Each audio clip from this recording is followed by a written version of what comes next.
Welcome to Invest Like the Rich, because wealth begins with the way you think.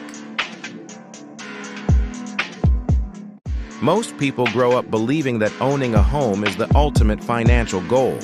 It's the dream, right? Graduate, get a stable job, save up, buy a house. That's the formula. And for generations, it's been sold as the definition of success, stability, and even adulthood. But let me ask you something uncomfortable.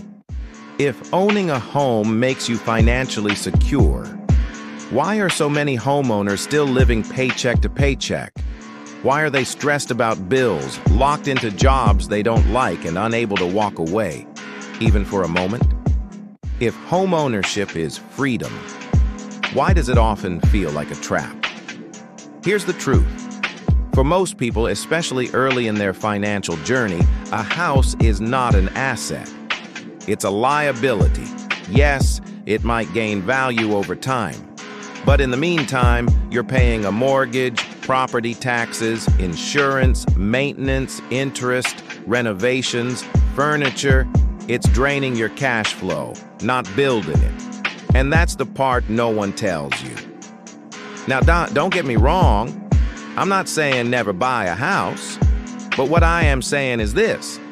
Rich people don't start by buying homes. They start by buying assets. What's the difference? A home, especially the one you live in, usually doesn't pay you. You pay for it. An asset, on the other hand, puts money into your pocket, month after month, whether you work or not. Assets can be rental properties, dividend-paying stocks, digital products, royalties, cash-flowing businesses, even YouTube channels. The wealthy understand something that changes everything. You buy assets first, you buy comfort later, because when your assets pay your bills, that's freedom. Meanwhile, the middle class does the opposite. They work hard to save for a house, and then spend the next 30 years working for the house they already bought. Let that sink in. Have you ever heard someone proudly say, "My house is my biggest investment"? That's one of the most dangerous lies we've been taught. Your home, the one you live in, is not an investment. It doesn't generate cash flow. You can't easily access its equity. And even if it appreciates, that gain is often locked in unless you sell, which means giving up the roof over your head. Robert Kiyosaki said it best. An asset puts money into your pocket. A liability takes money out. So when you buy a house, ask yourself, does this thing make me richer each month or poorer? Here's another thing wealthy people do differently. They delay gratification. They don't buy the dream home in their 20s. They buy the duplex, the dividend stock, the vending machine route. Then they let those assets buy the dream home later. Because real freedom isn't found in granite countertops or a nice backyard. It's found in cash flow. Let me give you an example. Two friends, same age, same income. One uses their savings for a house down payment. They move in, they're proud, they've made it. The other rents for a while longer, but uses that same savings to buy 2 small rental units. They don't own their home, but they own cash flow. Fast forward 10 years. The first is still paying their mortgage, still working, still hoping the house appreciates. The second, their assets now cover their living expenses. They built a mini income machine. Guess who's in a better position to buy a home in full cash? That's the difference. Buy income first, buy lifestyle second. Let me ask you, if I handed you $100,000 today, what would you do?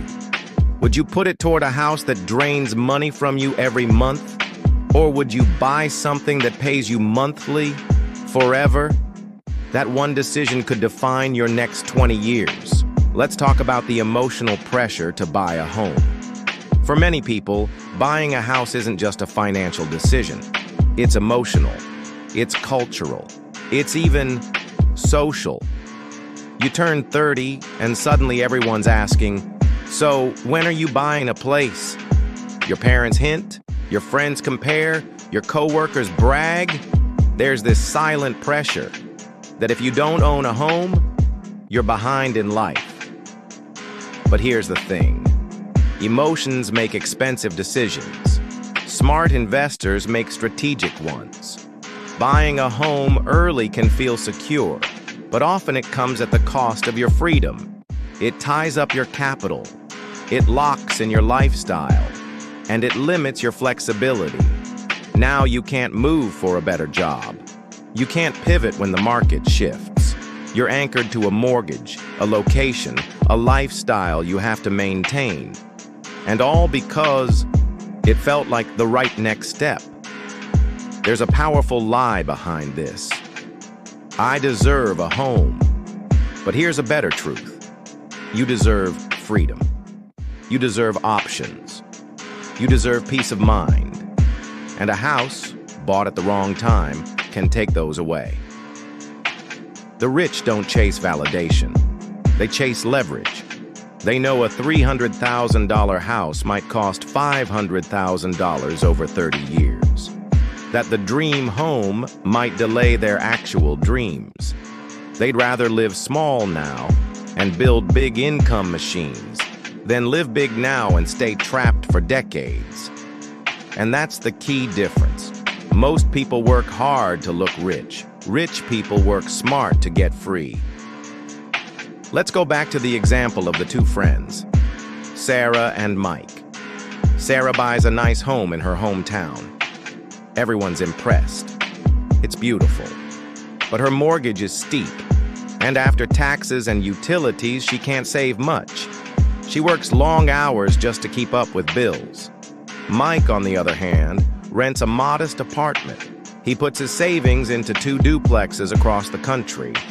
They're not flashy, but they cash flow. Within a few years, those properties generate enough income to cover his rent, groceries, and more. He reinvests, he scales, he builds. A decade later, Sarah owns 40% of her home and is burned out. Mike owns a portfolio that pays him every month, even if he doesn't work. He buys a house in cash with his assets, not his paycheck.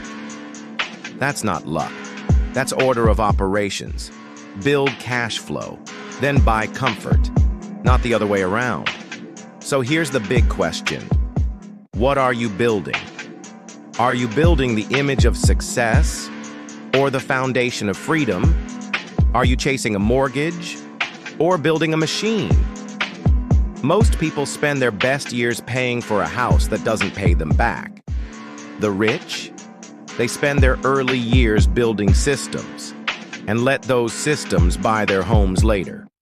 Now let's get practical. If buying a house isn't the first step, what is? How do you actually build wealth the way the rich do? Here's a 5-step blueprint that anyone can start today to shift from paycheck stress to financial freedom. Step 1. Get financially literate. Learn the difference between assets and liabilities. Understand what cash flow means. Know how taxes work. Know what compound interest can do over time. Financial freedom starts with financial language, and the internet has made it free to learn. Step 2. Shift your mindset from consumer to owner.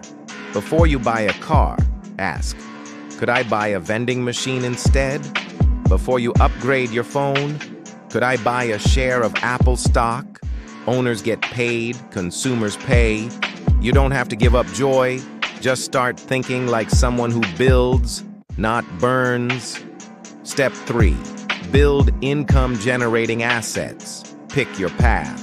It could be real estate, rental units, REITs, digital assets, ebooks, online courses, content, stocks and dividends, a service-based side hustle, licensing something you create. The point is, something needs to be working for you while you sleep. Even $50 a month is a start. Step 4. Cover your lifestyle with asset income. This is the moment everything shifts. Let's say your rent, food, and transportation cost $2,000 a month. Can your assets cover that? Once they do, you're work optional. Not retired, but free. You can change jobs, start your own business, take time off, sleep better. Your time is no longer tied to survival. That's what the wealthy chase: time freedom. Step 5. Then buy the house with your assets. Once your income streams cover your basics, you can use the surplus to buy whatever you want, including a home. No guilt, no regret, no chains. Because this time, the house isn't a burden, it's a reward. Imagine this.